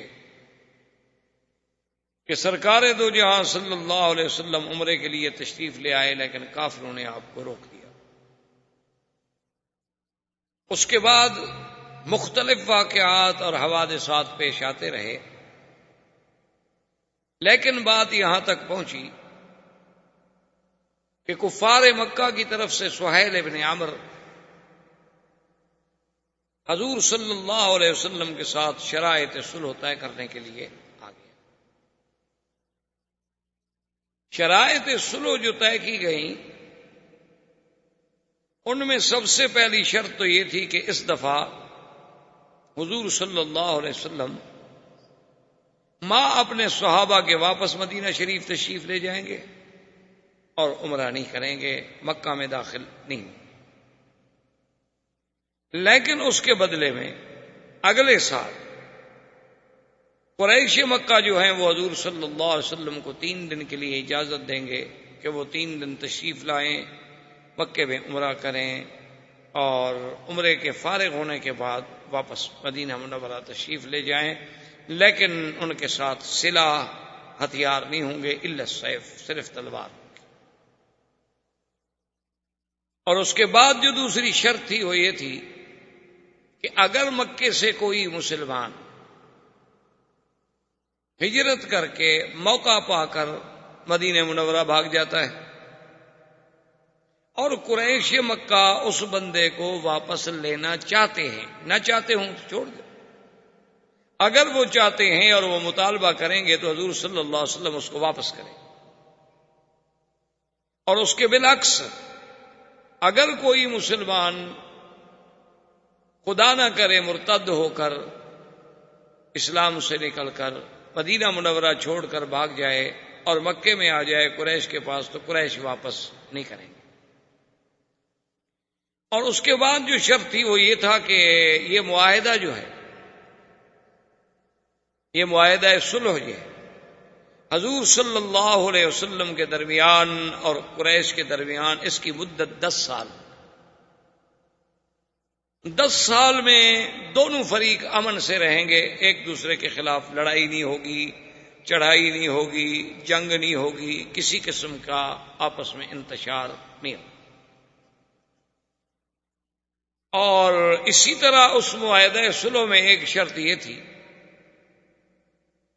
کہ اب ہماری اور قریش کی جب صلح ہو جائے اس کے بعد جو باقی قبائل ہیں مکے کے، مدینہ منورہ کے، مکہ کے ارد گرد رہنے والے، مدینہ منورہ کے ارد گرد رہنے والے، مکہ اور مدینہ منورہ کے درمیان میں رہنے والے، تو ان قبیلے جو ہیں وہ آزاد ہیں. ان کی مرضی ہے، وہ چاہے تو قریش کے حلیف بن جائیں اور چاہے تو محمد مصطفیٰ صلی اللہ علیہ وسلم کے حلیف بن جائیں، سب کو آزادی. اور جو حلیف کسی کا بنے گا اس پر اگر کوئی چڑھائی کرے گا تو وہ حلیف اپنا تحفظ کے لیے وہ اس کا آپ کو ساتھ دینا ہوگا. اور اس حلیف کے خلاف بھی اگر کوئی مثلا ایک قبیلہ حلیف بن گیا قریش کا، اگر مسلمان اس کے خلاف زیادتی کریں تو وہ قریش کے خلاف سمجھی جائے گی، معاہدے کی خلاف ورزی ہو. ساری شرطیں حضور صلی اللہ علیہ وسلم نے قبول فرما لی ہیں، اور صحابہ حیران ہیں کہ بھی ایسی شرطیں قبول کی جا رہی ہیں، اس میں تو ہماری بہت بڑی کمزوری ہے۔ لیکن حضور صلی اللہ علیہ وسلم تو اس واقعے سے بات سمجھ گئے تھے کہ جب آپ کی اونٹنی کو روک دیا گیا تو حضور تو سمجھ گئے بھی اللہ نے روک دیا ہے، بس اب اسی میں اللہ کی حکمت ہے، اور اللہ کے نبی کا ہر فیصلہ جو ہے وہ حکم خداوندی کے تابع ہوتا۔ لیکن صحابہ بڑے حیران ہیں۔ بہرحال حضور صلی اللہ علیہ وسلم نے جب شرائط قبول کر لی ہے تو آپ نے حکم دیا سیدنا علی رضی اللہ تعالیٰ عنہ کو، چونکہ وہ کاتب الوحی تھے، حضور صلی اللہ علیہ وسلم کے کاتب تھے، کہ بھی معاہدہ لکھا جائے۔ انہوں نے آگے شروع کیا بسم اللہ الرحمن الرحیم، چونکہ یہ اسلام کا اصول ہے کہ جب بھی آپ کوئی خط ہے، معاہدہ ہے، تحریر ہے، تو اس کی ابتدا جو ہے وہ بسم اللہ الرحمن الرحیم سے کی جائے۔ تو سیدنا علی رضی اللہ تعالی عنہ نے جب لکھا بسم اللہ الرحمن الرحیم، سہیل بن عمرو جو تھے وہ فوراً بول پڑے۔ انہوں نے کہا کہ یا محمد صلی اللہ علیہ وسلم، ہم رحمان اور رحیم نہیں جانتے۔ ان کو اللہ کی صفتوں کا پتہ ہی نہیں تھا کہ صفات کیا ہوتی۔ ہم تو صرف اللہ کو مانتے ہیں، خدا کو مانتے ہیں کہ وہ آسمانوں اور زمینوں کا خالق ہے، مالک ہے۔ ہم رحمان رحیم تو جانتے نہیں، آپ لکھیں بے اسم کا اللہم۔ حضور نے حکم دیا۔ حضرت علی رضی اللہ تعالی نے پہلے انکار کیا لیکن مان گئے کہ چلو الرحمن اور الرحیم بھی اللہ کی صفات ہیں، اور اللہم بھی یا اللہ۔ اس کے بعد انہوں نے لکھا کہ ھذا ما قاضى علیہ محمد الرسول اللہ، کیونکہ معاہدہ تھا نا حضور کے درمیان میں اور قریش کے درمیان، قریش کی طرف سے سہیل بن عمرو، اور مسلمانوں کے تو قائد، مسلمانوں کے آقا سردار محمد مصطفیٰ صلی اللہ علیہ وسلم۔ لیکن سہیل بن عمرو نے کہا کہ یا رسول اللہ یہ بات نہیں ہے۔ حضرت علی نے لکھا ہے محمد الرسول اللہ صلی اللہ علیہ وسلم۔ اگر ہم آپ کو محمد الرسول اللہ تسلیم کر لیتے ہیں تو پھر آپ کا ہمارا جھگڑا کیا ہے؟ ہم جو سلو کر رہے ہیں وہ آپ کے ساتھ کر رہے ہیں ایز اے محمد ابن عبداللہ۔ ہم اللہ کا رسول تو مانتے نہیں۔ حضور نے فرمایا کہ علی ہم ہو، میٹ دو، کاٹ دو، لکھ دو محمد ابن عبداللہ۔ سے نے کہا یا رسول اللہ میں تو نہیں کاٹ سکتا۔ لا ام ہو یا رسول اللہ، میں نہیں کاٹ۔ حضور نے فرمایا ہو یا علی، کاٹ دو۔ حضرت علی نے کہا واللہ لا ام ہو یا رسول اللہ، مجھے تو اللہ کی قسم ہے میں نہیں کاٹوں گا۔ میں رسول اللہ کے نام پر کیسے لکیر کھینچ دوں؟ اسی لیے ہر بات کو علماء، محدثین، ائمہ فقہا جو ہیں نا وہ اسی قرآن و حدیث کی گہرائیوں میں جاتے ہیں، بات کو سمجھتے ہیں۔ اب بظاہر تو حضرت علی انکار کر رہے ہیں، اللہ کے نبی کا انکار کرنا جو ہے نعوذ باللہ تو کسی مسلمان سے متوقع بھی نہیں ہو سکتا۔ لیکن انکار کے پس پردہ کیا چیز ہے یہ دیکھنا ہوتا۔ اب ایک آدمی تو ظاہر یہی سمجھ لے گا کہ حضور کی حدیث کا انکار نہیں ہے، تو بالکل حضور کے فرمان کا انکار کر رہے ہیں اور سامنے بیٹھ کے کر رہے ہیں۔ اس لیے ہمیشہ قاعدہ یہ ہوتا ہے کہ بعض سطحی نظر رکھنے والے لوگ ہوتے ہیں نا جی، ایک حدیث پڑھ لی، کسی دوسرے کو عمل کرتے دیکھا، کہا جی یہ حدیث کا مخالف ہے، حدیث میں یوں آیا ہے اور یہ یوں عمل کر رہا ہے۔ حالانکہ اس بیچاروں کو پتہ نہیں ہوتا کہ احادیث کے مفہوم کیا ہیں، اور پھر اس موضوع پہ صرف ایک حدیث ہے یا اور بھی حدیثیں موجود ہیں۔ اب یہاں انکار جو ہے وہ تو ہے کہ حضرت علی کا جذبہ ایمان ہے کہ میں رسول اللہ کا لفظ کیسے کاٹ دوں، حالانکہ انکار ہے، لیکن اس انکار میں جو پیار ہے، جو محبت ہے، جو ایمان ہے، جو جذبہ ہے۔ جیسے بعض روافض جو ہیں وہ بڑا دنیا میں شور کرتے ہیں کہ حضور پاک صلی اللہ علیہ وسلم نے فرمایا تھا کہ ایتونی بکتاب، کاغذ لے آؤ میں لکھ دوں، تو حضرت عمر نے روک دیا، کہا سونا کتاب اللہ، اللہ کا قرآن کافی ہے۔ کہ دیکھو جی اللہ کے نبی کا انکار کر دیا، اللہ کے نبی کی بات نہیں مانی۔ تو حالانکہ یہ بات سمجھنے والی ہوتی ہے، حضرت عمر کا مقصد جو تھا، مفہوم یہ تھا کہ آپ کی تکلیف کا وقت ہے یا رسول اللہ، مرض الوفات ہے، جب اللہ کا قرآن جیسی جامع کتاب ہمارے پاس موجود ہے، آپ کو کیوں تکلیف فرماتے ہیں؟ یعنی کیا کوئی چیز ایسی اگر دین کی ہے، دین تو مکمل ہو چکا ہے، اللہ کا قرآن آ گیا کافی۔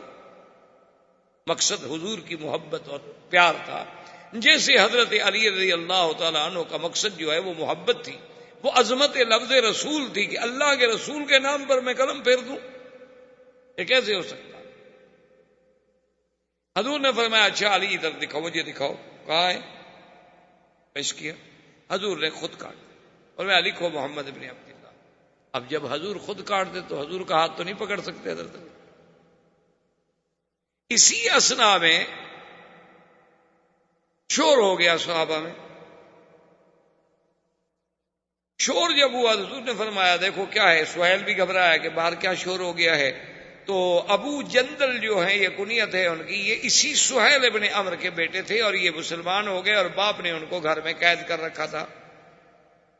اس کو موقع ملا، وہ بیچارہ اسی طرح زنجیروں کے ساتھ ہی بھاگ کے آ گیا اور یہاں پہنچ گیا۔ جب صحابہ نے دیکھا انہوں نے کہا الحمدللہ الحمدللہ، ابو جندل آ گیا، ابو جندل آ گیا۔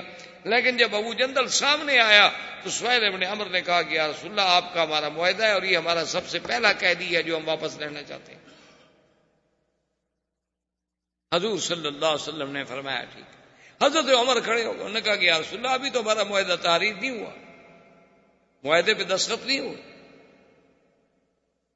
لیکن حضور نے فرمایا اما یکفی کا قول الرسول صلی اللہ علیہ وسلم، عمر اللہ کے نبی کا زبان ہے، قول ہے، جب ہم زبان سے کہہ چکے ہیں کہ ہمیں یہ شرطیں قبول ہیں، دستخط نہ ہوں، معاہدہ نہ لکھا جائے، تو یہ بات تو نہیں، اللہ کے نبی کی یہ شان نہیں ہے کہ جو بات زبان سے ہو جائے پھر اس پہ قائم نہ رہیں، ہم اپنی بات پہ قائم ہیں۔ ابو جندل میں حکم دیتا ہوں کہ واپس جاؤ۔ بعض روایات میں یہ بھی آتا ہے کہ ابو جندل نے درخواست کی، اس نے کہا کہ یا رسول اللہ صلی اللہ علیہ وسلم ٹھیک ہے، آپ مجھے پھر کافروں کے ہاتھ میں واپس کرنا چاہتے ہیں، دشمنوں کے ہاتھ میں دینا چاہتے ہیں، میں آپ کے حکم پہ ہر قربانی دینے کے لیے تیار ہوں، لیکن جتنی دیر یہ معاہدہ ہو رہا ہے، سلو ہو رہی ہے، اتنی تو مجھے اجازت مل جائے کہ میں بیٹھا رہوں اور آپ کا دیدار کر لوں۔ حضور نے فرمایا اب یہ بھی سہیل کے ہاتھ میں ہے، ہم اجازت نہیں دے سکتے، تم ان کے قیدی۔ سہیل نے کہا یا رسول اللہ میں یہ اجازت دینے کے لیے بھی تیار نہیں ہوں، بلکہ میں تو معاہدہ بھی بعد میں آگے لکھوں گا، پہلے میں جا کے اس کو قریش کے سپرد کرتا ہوں۔ حالانکہ بیٹا ہے لیکن کفر اسلام ہے، مذہب کی جنگ ہے،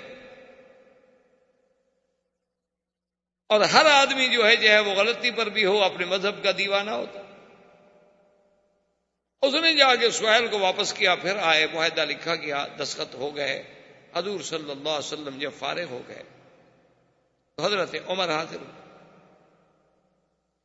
انہوں نے کہا یا رسول اللہ آپ نے تو فرمایا تھا، آپ نے فرمایا کہ میں نے خواب دیکھا ہے، ہم مکہ میں جائیں گے، ہم عمرہ کریں گے، ہم طواف کریں گے، ہم بال کٹائیں گے یا بال کتروائیں گے، امن ہوگا، خوف نہیں ہوگا۔ حضور یہ کیا ہے؟ اور ہم ایسی شرطیں قبول کر رہے ہیں، لماذا نقبل هذه الدنیۃ فی دیننا، یا رسول اللہ ہم دین میں اتنے کمزور ہو جائیں کہ ان کا بندہ آئے تو ہم واپس کر دیں اور ہمارا بندہ آئے تو ہم واپس نہ کریں، وہ واپس نہ کریں، یہ کیا بات؟ حضور نے فرمایا عمر پہلی بات کا جواب تو یہ ہے کہ میں نے یہ تو کہا کہ میں نے خواب دیکھا ہے مکے میں جائیں گے، کیا میں نے یہ بھی آپ سے اور صحابہ سے کہا تھا کہ خواب میں یہ بھی حکم ہے کہ اسی سال داخل ہوں گے؟ انہوں نے کہا حضور یہ تو نہیں، آپ نے کہا تھا کہ داخل لتدخلن المسجد الحرام، لیکن سنا نہیں تھا کہ اس سال جائیں گے۔ اور باقی رہی شرائط کی بات، تو ہم نے جو بھی شرائط قبول کی ہیں حضرت عمر، تمہیں یہ پتہ نہیں کہ انا رسول اللہ، میں اللہ کا رسول ہوں اور اللہ کے حکم کے بغیر تو میں کوئی بات قبول نہیں کر سکتا،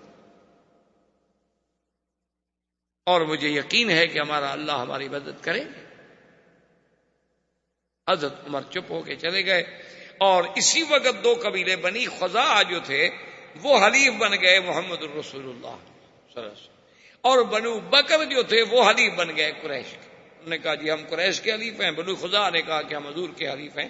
یہ چونکہ اس لیے ان دونوں قبیلوں کو ذہن میں رکھنا ضروری ہے کہ دراصل یہی تو سبب بنے تھے اس صلح کو ختم ہونے کا، کہ قریش نے بنی خزاعہ پہ حملہ کر دیا. تو جب حضور کے حلیفوں پہ حملہ کیا تو معاہدہ تو توڑ دیا. اب حضرت عمر جوش میں آئے، حضرت ابو بکر کے خیمے میں آئے. انہوں نے کہا ابو بکر، حضور نے فرمایا تھا کہ خواب دیکھا ہے، اللہ کے نبی کا خواب تو سچا ہوتا ہے، واہی ہوتی ہے، یہ کیا ہو گیا کہ ہم پکے نہیں گئے؟ تو ابو بکر رضی اللہ تعالی عنہ نے، یہ توارد ذہنی اور توارد قلبی ہے کہ وہی لفظ ابو بکر کی زبان سے نکلے جو حضور کی زبان سے نکلے تھے. انہوں نے کہا عمر، حضور نے یہ بھی فرمایا تھا کہ اسی سال جائیں؟ انہوں نے کہا ہاں یہ تو نہیں تھا.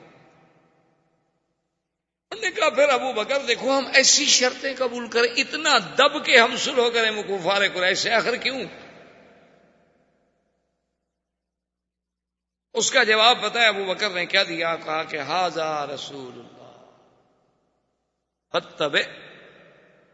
عمر، اپنا عقل نہ لڑاؤ، وہ صلح کرنے والا عام بندہ نہیں، وہ تو اللہ کا رسول ہے. وہ کوئی عام لیڈر ہے، کوئی سیاسی قائد ہے، کوئی دینی جماعت کا ایک رہبر ہے، وہ تو رسول اللہ ہے. اور اتباع کرو جو اللہ کے رسول کا حکم ہے، اسی میں اللہ کی حکمت ہے. اب حضرت عمر بھی چپ ہو. حضور صلی اللہ علیہ وسلم نے حکم دیا کہ جن لوگوں کے ساتھ قربانی کے جانور ہیں وہ جا کے ذبح کر دیں، سروں پہ اسرا پھروائیں اور احرام سے نکلیں. چونکہ احرام سے نکلنے کا مطلب یہ نہیں ہوتا کہ آپ چادریں اتار دیں. چادریں اتارنے سے آدمی احرام سے نہیں نکل جاتا. مثلاً آپ عمرہ کر لیں، آپ کپڑے احرام کی 2 چادریں اتار کے شلوار قمیض پہنیں تو آپ تو یہ سمجھیں گے کہ میں احرام سے نکل گیا. آپ احرام سے نہیں نکلے، آپ اسی طرح احرام میں، جب تک کہ آپ سر نہیں مڈائیں گے یا بال نہیں کریں. احرام سے نکلنا جو ہے وہ حلق یا قصر کے ساتھ ہوتا. حضور نے جب حکم دیا تو صحابہ چپ کر کے بیٹھے رہے، کوئی صحابی نہیں اٹھا.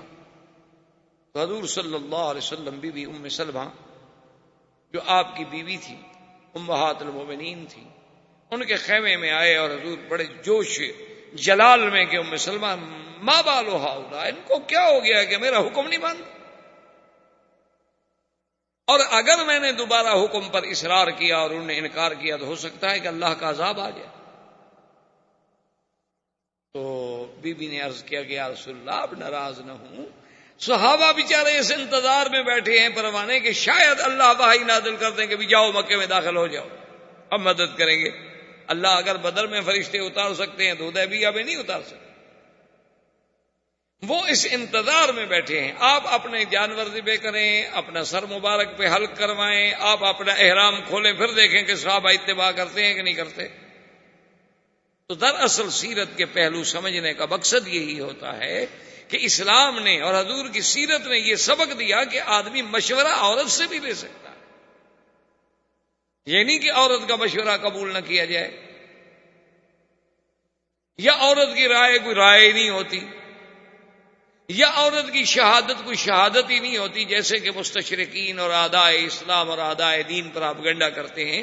حالانکہ دیکھیے اللہ کے نبی ہیں، صاحب الوحی ہیں، اور بیوی سے مشورہ کر رہے ہیں. اور پھر بیوی نے جو مشورہ دیا اس کو حضور نے قبول فرمایا، اور حضور صلی اللہ علیہ وسلم نے جا کر اپنے بدن جو تھے، قربانی کے جانور جو تھے ذبح کرائے اور اپنے سر پہ اسرا پھروایا اور احرام کھولا. بس اتنی دیر لگی کہ سب صحابہ نے جا کے ذبح کر دی اور احرام کھول دی. بی بی سلمہ نے کہا حضور اب دیکھ لیا، کسی نے کوئی دیر کی ہے؟ وہ تو بھائی کے انتظار میں بیٹھے. حضور صلی اللہ علیہ وسلم نے واپسی کا حکم دیا. جب حضور مدینہ منورہ کے لیے روانہ ہوئے، چونکہ اونٹنیوں کا سفر تھا، اونٹوں پہ سفر ہو رہا تھا، حضرت عمر کہتے ہیں رضی اللہ تعالیٰ عنہ، ایک روایت میں آتا ہے کہ میں حضور کے قریب آیا اور میں نے بات کرنے کی خواہش کی اور میں نے سلام کیا، لیکن حضور نے میرے سلام کا جواب نہیں دیا. یعنی اونٹنی پہ بیٹھے بیٹھے حضرت عمر بھی اپنی اونٹنی حضور کے قریب لے آئے. میں رک گیا، تھوڑی دیر کے بعد میں نے پھر قریب کی اونٹنی، میں نے سلام کیا، لیکن حضور پاک نے کوئی جواب نہیں دیا. میں نے تیسری دفعہ پھر اپنی اونٹنی حضور صلی اللہ علیہ وسلم کے قریب کی اور پھر سلام کیا اور حضور پاک نے کوئی جواب نہیں دیا. تو حضرت عمر کہتے ہیں کہ میں روتا ہوا پریشان ہو کر میں اپنے آپ کو کہہ رہا ہوں کہ ثقلت امک یا عمر، کاش عمر تیری ماں نے تیرا بوجھ نہ اٹھایا ہوتا، تو پیدا ہی نہ ہوتا تو اچھا تھا کہ آج اللہ کا نبی تم سے ناراض ہو گیا. حضور کہتے ہیں میں ڈر گیا کہ کہیں میری اس بات کی وجہ سے حضور ناراض نہ ہو گیا. تھوڑی دیر گزری، حضرت عمر کہتے ہیں کہ ایک صحابی نے مجھے آواز دی اور اس نے کہا کہ حضور آپ کو بلا رہے ہیں. میں نے پھر اپنی اونٹنی کو دوڑایا، پھر حضور کے قریب آیا تو حضور نے فرمایا کہ عمر انزل علی آیا، کہ آج اللہ نے قرآن کی ایسی آیت مجھ پہ نازل کی ہے کہ اگر آسمان و زمین کے تمام خزانوں کی کنجیاں اللہ مجھے دے دیتے اور مجھے مالک بنا دیتے، اس پہ مجھے اتنی خوشی نہ ہوتی جتنی اس آیت پر مجھے خوشی. حضرت عمر نے کہا ایو آیت یا رسول اللہ، کون سی آیت؟ تو نے فرمایا بسم اللہ الرحمن الرحیم انا فتحنا لک فتحا مبینا لیغفر لک اللہ ما تقدم من ذنبک وما تأخر. اللہ نے خبر دی کہ محمد مصطفیٰ صلی اللہ علیہ وسلم ہم نے آپ کو فتح مبین عطا فرمائی. حضرت عمر کہتے ہیں رسول اللہ یہ فتح کی خوشخبری جو ملی ہے ہمیں، کیا فتح مکہ تھا، مکہ بھی فتح ہوگا؟ حضور نے فرمایا ہاں عمر مکہ بھی فتح ہوگا.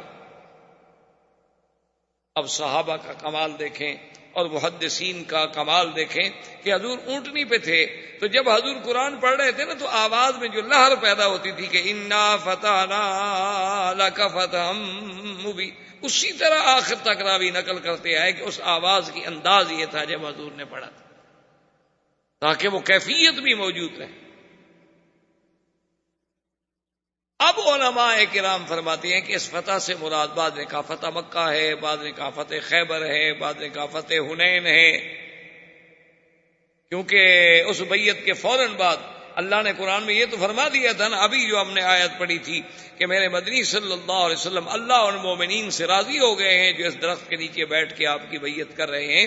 لقد رضي الله عن المؤمنين إذ يبايعونك تحت الشجرة فعلم ما في قلوبهم فأنزل السكينة عليهم وأثابهم فتحا قريبا ومغانم كثيرة يأخذونها وكان الله عزيزا حكيما. اللہ نے قرآن میں فتح قریب کی ایک خوشخبری پہلی آیات میں بھی دے دی تھی، لیکن اکثر مفسرین کرام یہ فرماتے ہیں کہ نہیں، فتح مبین جو ہے حضرت ابن عباس بھی یہی فرماتے ہیں کہ صلح حدیبیہ جو ہے یہ فتح مبین، یہی فتح. انہوں نے کہا کہ فتح مکہ تو ہے، فتح مکہ ہے، فتح خیبر ہے، اس کا دوسری آیات میں ذکر موجود ہے، حنین ہے، اس کا بھی اشارے قرآن میں موجود ہے، ومغانم کثیرۃ یاخذونها. لیکن انا فتحنا لک فتحا مبینا، اس سے مراد جو ہے وہ فتح مکہ صلح حدیبیہ. صلح حدیبیہ کو فتح مبین کیسے سمجھا گیا کہ بھئی صلح حدیبیہ تو بظاہر تو اگر آپ دیکھیں تو مسلمان تو یعنی بڑے کمزور پہلو ہے کہ مسلمان عمرے کے لیے نہ جا سکے، واپس آ گئے، یعنی بظاہر تو کافر نعوذ باللہ اپنی بات میں کامیاب ہو گئے کہ ہم حضور کو اس دفعہ داخل نہیں ہونے دیں. مسلمان تو ناکام ہو گئے، واپس آ گئے. لیکن اللہ فرماتا ہے کہ یہ فتح مبین ہے، تو اس پر مفسرین کرام نے، علماء کرام نے، اللہ ان پہ قبروں پہ کروڑوں رحمتیں فرمائے، انہوں نے کہا کہ سمجھیں کہ صلح حدیبیہ ہی فتح مبین ہے. کیسے فتح مبین ہے؟ انہوں نے کہا کہ حضور صلی اللہ علیہ وسلم کے بارے میں کفار مکہ پہلے کیا کہتے تھے؟ وہ تو کہتے تھے نعوذ باللہ جادوگر ہے.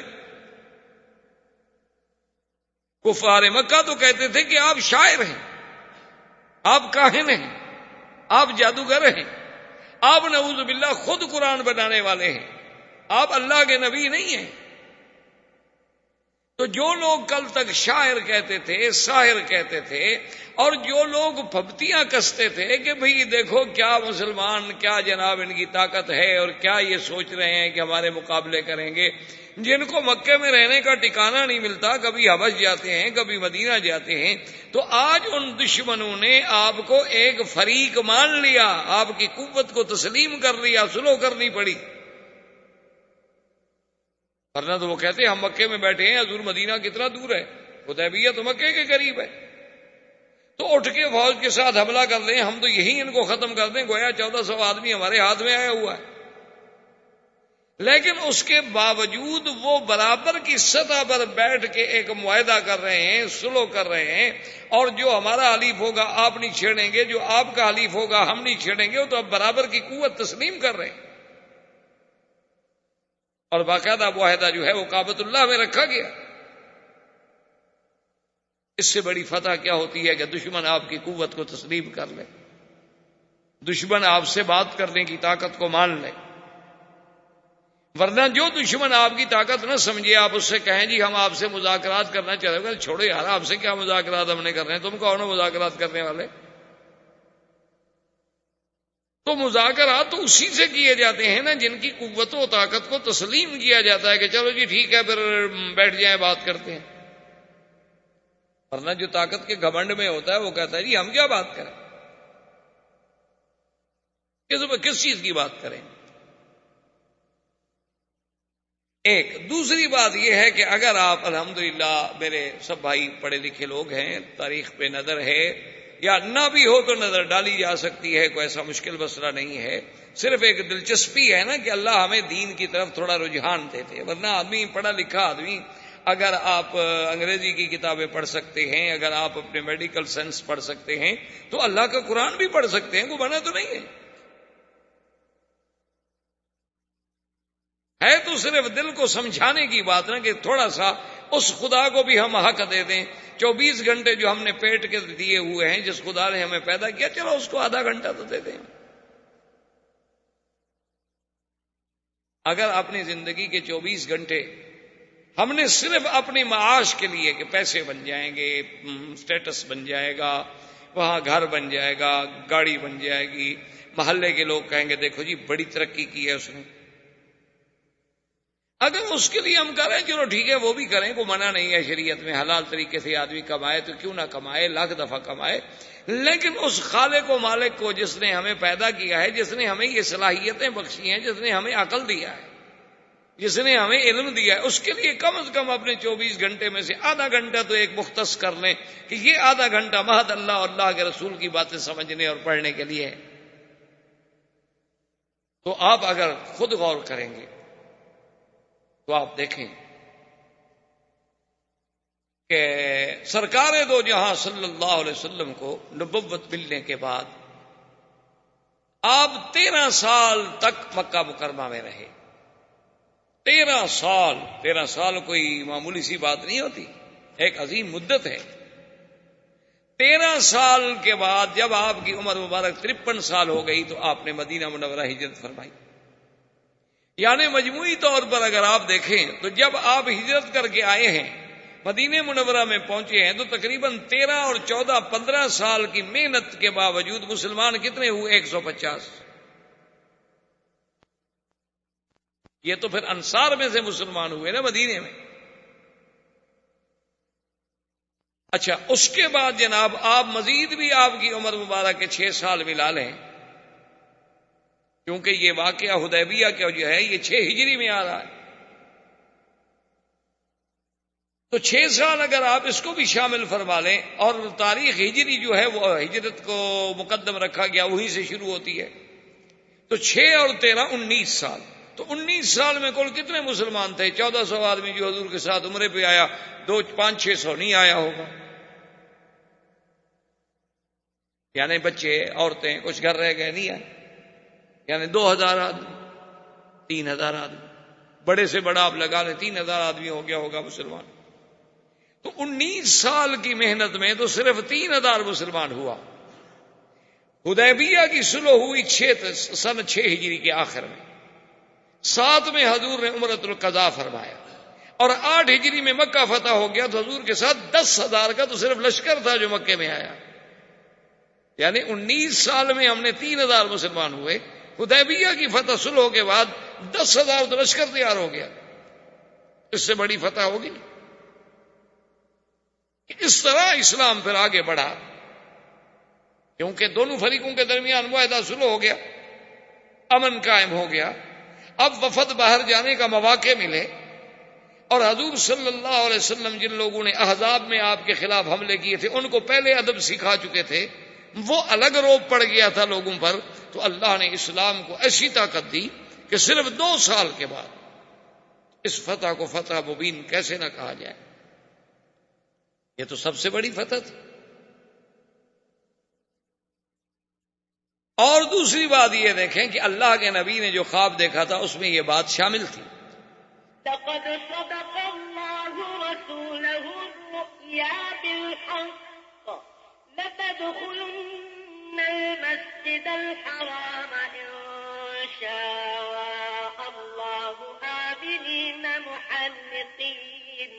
محلقين رؤوسكم ومقصرين لا تخافون فعلم ما لم تعلموا فجعل من دون ذلك فتحا قريبا۔ اللہ نے فرمایا امن کے ساتھ، کوئی خوف نہیں ہوگا، لیکن اب اگر عمرہ نصیب ہوتا تو خوف ہوتا، ڈر تھا، لڑائی ہو سکتی تھی۔ لیکن جب عمرۃ القضاء پہ حضور صلی اللہ علیہ وسلم تشریف لے آئے، اب تو معاہدے کے تابع آ رہے ہیں نا، سب کافروں نے مکہ کھول دیا، کوئی رکاوٹ نہیں، کوئی خوف نہیں، کوئی ڈر نہیں۔ اب حضور صلی اللہ علیہ وسلم جب مدینہ منورہ میں پہنچ گئے تو ایک صحابی تھے حضور کے ابو بصیر جو تھے، ان کو بھی موقع ملا، اور وہ مکے سے کافروں کی قید سے اتفاق ہوا کہ موقع پا کے نکل کے بھاگے اور مدینہ۔ اچھا، خدا کی شان دیکھیں کہ ابو بصیر جو ہے وہ مدینہ منورہ پہنچے اور مکے والوں کے بھی 2 بندے پہنچ گئے۔ السلام علیکم۔ السلام۔ انہوں نے کہا حضور ہمارا آدمی بھاگ کے آ گیا ہے قیدی، اور آپ کا وعدہ ہے کہ آپ نے قیدی واپس کرنا ہے۔ حضور نے بلایا ابی بصیر تم بھاگ کر آئے؟ انہوں نے کہا تمہیں پتہ نہیں ہے کہ ہماری صلح ہو چکی ہے، معاہدہ ہو چکا ہے؟ کہا جی ٹھیک ہے، جو کیا حکم ہے؟ واپس جاؤ، حاضر۔ اب بظاہر یہ کتنی کمزوری کی شرط ہے، لیکن اس کے اندر جو اللہ کی حکمتیں چھپی ہوئی ہیں وہ تو کوئی بھی نہیں سمجھتا، وہ تو اللہ جانتے ہیں یا اللہ کے رسول جانتے ہیں۔ کیونکہ ایک بات یاد رکھیں، مثلا ایک مسلمان مدینے آ گیا، مدینے سے پھر ہم نے اس کو واپس مکے بھیج دیا، تو گویا مکے میں ہمارا ایک دعوت دینے والا، مبلغ، دین کی بات کرنے والا تو پہنچ گیا نا۔ اور اگر خدا نہ خواستہ کوئی مسلمان مرتد ہو گیا، ہم نے اس کو مدینے سے نکال دیا، وہ ہم واپس نہیں لے رہے، کیونکہ اگر مرتد کو واپس لیں گے تو اور ارتداد پھیلائے گا، اور برائی پھیلائے گا، اور انگارے لگائے گا۔ اچھا ہے کہ ایسی انگلی کو کاٹ دو جس کو کینسر ہو گیا ہو، اس کو کاٹ کے پھینک دو۔ تو ابی بصیر کو حضور نے فرمایا کہ بھئی تم واپس جاؤ۔ اس نے کہا کہ حاضر، آپ کا حکم ہے تو میں حاضر۔ ابو بصیر کو وہ دونوں کافر جو تھے ساتھ لے کے چل پڑے، اور سفر تو وہی اونٹوں کے ہوتے تھے۔ جب وہ پہنچے آج جسے آپ بیر علی کہتے ہیں، اس کا پہلا نام تھا ذوالحلیفہ۔ ذوالحلیفہ پہ پہنچے تو انہوں نے کہا بھی آج رات یہیں قیام کریں گے، یہاں سے پھر صبح کو سویرے سویرے ٹھنڈے ٹائم میں سفر کریں گے۔ تو ان دونوں کے بعد تلواریں تھیں، تو ابی بصیر نے دیکھا کہ کوئی اللہ موقع دے دے، اس نے کہا دیکھیں اب حضور کا وعدہ تو ہو گیا پورا، حضور نے تو مجھے واپس کر دیا ہے۔ تو اس نے ایک کافر سے کہا کہ، اس نے کہا کہ یار دیکھو چلو میں قیدی تو ہوں، تمہارے ساتھ واپس بھی جا رہا ہوں، یہ تلوار تم نے کہاں سے لی ہے؟ احباب کرام، اس کے بعد اب آپ اس مبارک سلسلے کی CD نمبر 23 سماعت فرمائیں۔